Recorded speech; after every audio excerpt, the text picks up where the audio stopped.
On January 10th of 1963, 45 current communist goals were submitted to the Congressional record. Number 13 was, do away with loyalty oaths.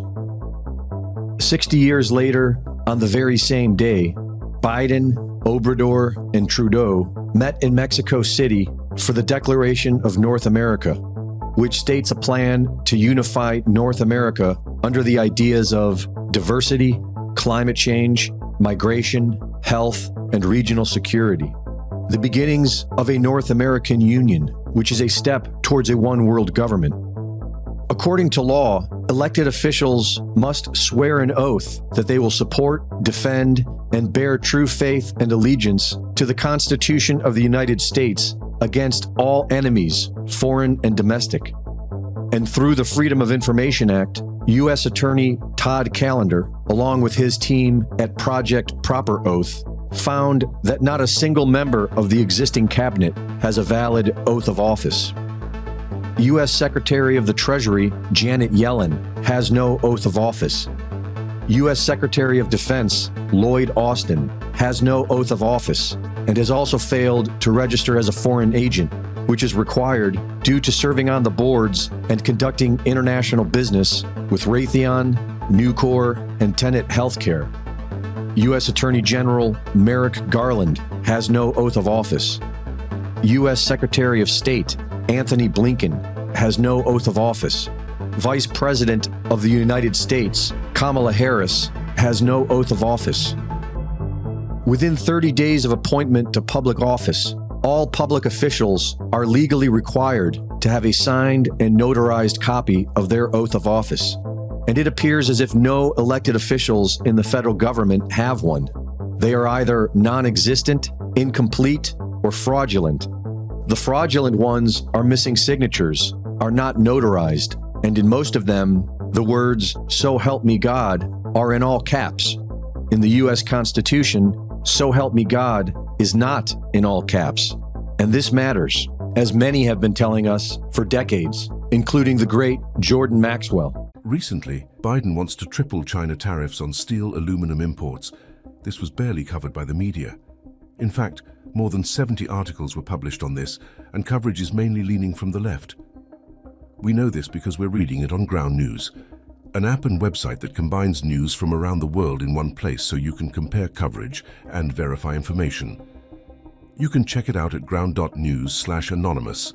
The link is in the description.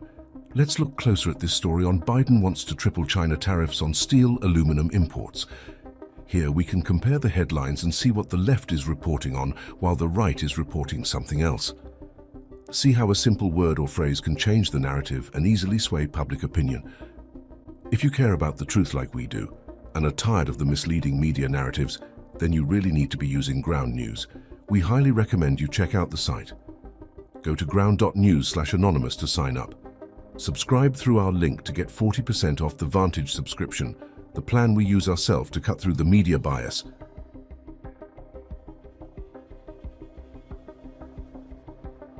Today, the entire world of mankind operates under a world law, which is referred to as the law of the high seas or international maritime admiralty.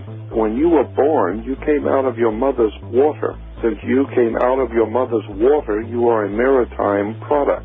This is why, when you were born, the dock has to sign your birth certificate. It's a maritime admiralty manifest showing that your mother brought you into the world and you were going to make money. Anything in this country, if it's a lawful legal document of any kind, your name must be, according to maritime law, be in all capital letters. Why? Because you do not own your body. You do not own yourself.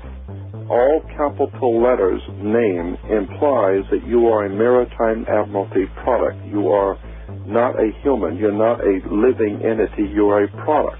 You're a living entity person.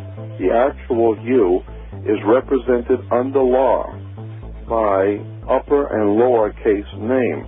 So you are a corporation whether you know it or not. But you are merely a subsidiary of a larger corporation called United States. This is the way the law works. There's a very sinister, frightening, interesting symbolism that has been imposed upon this country, and the people have no idea in the world what's going on. And I will guarantee you, no matter how educated you might think you are, I will guarantee you, you have no idea in the world how the world actually works. You need to understand that when even on your check, when you're writing a check, the place where you put your name on a check, look at that line, what you're signing on, and get a magnifying glass, and you will find that's not a solid line to sign your name on. That is written, it's a typewritten sentence that's been honed down to microscopic size. Get a magnifying glass and read on a check what is said where you sign your name. One of the most interesting symbols in Druidism was a magic wand. Magic wands were always made out of the wood of a holly tree, made out of hollywood. And we're still seeing the magic of the wood of the holly tree. Hollywood. Hollywood. Motion pictures, television. I have discovered many years ago that words and magical systems dominate the world that we live in. There is, in point of fact, a magical matrix at work. I've always been interested in the occult. Occult is simply a word meaning hidden, and so much of our powers in this world and the way things work are hidden.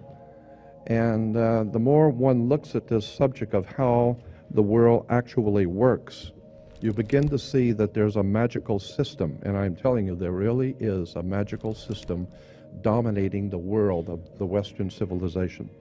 And for 1,000 years before the Roman Empire existed in Northern Europe, basically Western Europe, there was a magical priesthood called the Druids. And the Druids still even exist to this day. And it was a very legitimate political, social, educational, religious institution dominating Europe for thousands of years. And they were referred to as the Druids. They were actually from the Phoenician Canaanite system in the Middle East. The Phoenician Canaanites formed the basis for the ancient Druidic system, and that's even older. But in the ancient Druidic system, there were many powerful symbols and emblems. One of the most interesting symbols in Druidism was a magic wand, like Merlin the magician with his magic wand. Magic wands were always made out of the wood of a holly tree. It was made out of Hollywood. And we're still seeing the magic of the wood of the holly tree. Hollywood, motion pictures, television. And once you begin to see the symbols and realize that the symbols for the national coats of arms for countries, the flags, the seals, the presidential seals, the emblems for the logos and emblems on corporations, especially the corporate emblems for motion pictures and television companies like Columbia Broadcasting System. CBS has the I. The Colombian system goes back to the Colombian faction of the Illuminati back in the early 1700s, not the late 1700s. And you begin to see why space shuttle is called Columbia. You have Columbia University, Columbia Pictures, Columbia Broadcasting. Columbia is a very interesting word, and it's connected to the Jesuits. Once you begin to see how words and terms and symbols are used, and of course symbols are extraordinarily important in world affairs, all of a sudden it opens up, as I said, a whole new perspective on how stuff is happening. And let me give you an example of how words, my friend William Henry says you put an S in front of the word word and it becomes swords. The words are swords. They are cutting things. Humans are word responsive creatures. We respond to people's words. When you begin to see how words are used, let me give you an example of the magic. Why do you have to go to court? You go to court because you play basketball on a court. You play tennis on a court. How do you play tennis on a court? You play with a racket. Why? Because the people that develop it know it's a racket. That's where we get the term. Consequently, you need to understand that the words which are used by the systems under which we live are not by chance. In a court, the whole idea in a court is to put the ball back in the other guy's court. So this team of attorneys, they stand up and throw the ball back at the other team. Now the ball's in their court. They have to get up and throw the ball back into that court. The judge wears a black robe. Why does a judge wear a black robe? Well, the same reason Catholic priests wear black robes. Rabbis wear black robes. You wear a black robe. For many years, young people graduating from university and college wear a black robe. What's this stuff with a black robe? Let me give you an example of how this stuff works, and it's a very quick example. There are two basic kinds of law under the law of magic. There are two kinds of laws that govern the earth. One is called the law of the land, L-A-N-D. And we've heard that term, law of the land. Why do you use that term, the law of the land? Because that's where people live, is on land. But there's an opposing law which is far more important, far, far more powerful. It is called the law of water. It was developed under the old Druidic system in Europe, which can trace its history back through the Roman Empire, through the Vatican, and ultimately back to the Phoenician Canaanites in the Middle East, of what we today call Phoenicia. Cana was called back what we call today Israel and Lebanon. Syria, that was called Phoenicia, Cana. And the Phoenician Canaanites, so the very word Cana, which we've all heard in relation to the Bible, Cana is a Phoenician word meaning bankers, merchant bankers. Well, the Phoenician Canaanites set up a system of merchant banking and had their Phoenician Canaanite symbols and words connected to their societies, their banking societies. We're talking about in the Middle East.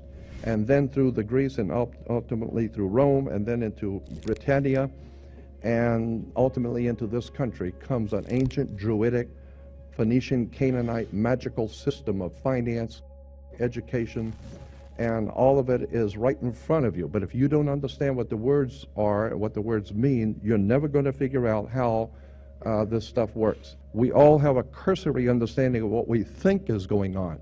That's not it. You need to understand that when, even on your check, when you're writing a check, the place where you put your name on a check, look at that line, what you're signing on, and get a magnifying glass, and you will find that's not a solid line to sign your name on. That is written, it's a typed written sentence that's been honed down to microscopic size. Get a magnifying glass and read on a check what is said where you sign your name. That's why the attorneys tell you, you better check the small print. The small print is ultra small. Where you sign your name on a check is saying something. Go back and read it. You need to understand that according to the old Phoenician Canaanite system, which we call today our educational and judicial system, there is no law in this country or in the Western world, no law, federal, state, county, city, commercial, it makes no difference. There is no law on the books anywhere in this country that applies to you as an individual creature. There is no law, because the people who designed the system thousands of years ago realized that there's two of you. There's the one that your mother gave birth to, that God created, so to speak, and even your mother didn't know what you were doing. Even your father and your mother have no idea what you're thinking or what you will do. You don't even know. So consequently, they have no control over you, your flesh and blood self. But somebody has to control this show, and so consequently, the ancient Phoenician Canaanites developed a system by which they would assign to every person a second you. And this is the way it works in America. There is two of you, just as there are two states in this country. Of every state is two states. You have the state of Nevada and Nevada State. You have Cal State, California State, and State of California. Not the same thing at all. California State, according to the law, is one thing. State of California is totally different. Has nothing to do with each other at all. It's the difference between being a lawyer and an attorney. Has nothing to do with them at all. It's totally separate words, means totally separate things. Consequently, when you understand how words and terms are used and symbols are used, then we go back to the idea of the court. And as I said, there is no law in this country on any books that applies to you. None. All law in the Western civilization applies only to cooperations, co-ops. All law. applies only to corporations, period, across the board, no other, end of sentence. Consequently, there is no law that applies to you personally, so consequently, the system has made each one of you a corporation. And how now do you distinguish which one, when someone's addressing you, that they're addressing you as the one that your mother gave birth to, or the corporate you? Very simple. According to British law, when you sign your name, upper and lower case, that is applying to your body. Your flesh and blood self is spelled, according to British and American law, upper and lower case, capital letter, lowercase. That's you, your personal self. There is no law that can be applied to an upper and lowercase name, period. No law at all can be applied to an upper and lowercase name because there is no law over you. Therefore, every piece of important bills, insurance, driver's license, identification, taxes, I don't care what it is. If it's a piece of business, period, in any kind of way, shape, or form, your name must, by law, international maritime admiralty banking law, your name must appear in all capital letters. You will never get a bill or anything that has your name upper and lower case because there is no law that applies to an upper and lower case name, period. So if Sears is going to send you a bill, if you go into Baskin Robbins or Sears and you order a pair of shoes, what are you going to do? They're going to give you a ticket, and you're going to put it on your bill, and then they're expecting you to pay the bill. And consequently, they're going to charge you. Well, that's the same thing. You go into a courtroom. They're going to read out the charges, and the cop gave you the ticket, and you have been charged with speeding or whatever, and therefore you have to pay the charge. Well, once you understand that in America, according to our laws in America, you cannot pay a bill. Did you know that? According to international banking law, Americans cannot pay a bill. So when you say, well, I got to pay this, I'll pay that bill, well, that's a term that we use, but in point of fact, lawfully, you cannot pay a bill. You can discharge a debt. You cannot pay a bill. So consequently, you need to understand, what do you mean discharge a debt? Now it gets back to the court again. Now it gets back to the symbols and emblems of why the judge wears a black robe. It has to do with the planet Saturn. Saturn is the god that inhibits. He's the inhibitor and the law god, the god of law who inhibits, who holds back. He holds back everything and teaches you a lesson the hard way. Saturn.